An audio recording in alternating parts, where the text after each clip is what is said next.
Hello, my name is Jennifer Hayden, and I'm the Interim Deputy Director for the National Museum of Nuclear Science and History.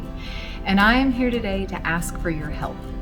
Like many businesses and organizations all around the world, museums and cultural centers are in trouble because of COVID-19 and all of the shutdowns that have happened worldwide. So National Museum of Nuclear Science and History is a nonprofit institution. We are not federally funded. We do not receive money in any other way than our self-sustaining institutions. We actually bring in money for the museum through memberships, through admissions into the museum, through facility rentals even. So you could always come and have an event at our museum. But currently we have been closed for about 3 months now due to COVID-19. And we need to figure out ways in order to continue to serve our community.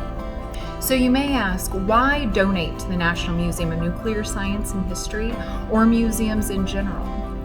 So museums tell a story. They tell your story. Museums are a repository for a community's collective memories that tell people of where we came from and where we're going. So they mean so much to our community, to our society. The National Museum of Nuclear Science and History actually tells the story of the atomic age. So we not only tell New Mexico's story, we tell the story of the United States of America.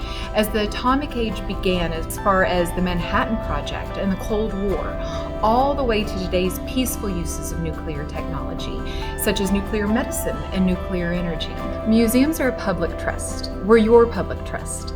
Whether it's an art museum filled with masterpieces or a science center for children to become engaged in hands-on learning, we're here for you.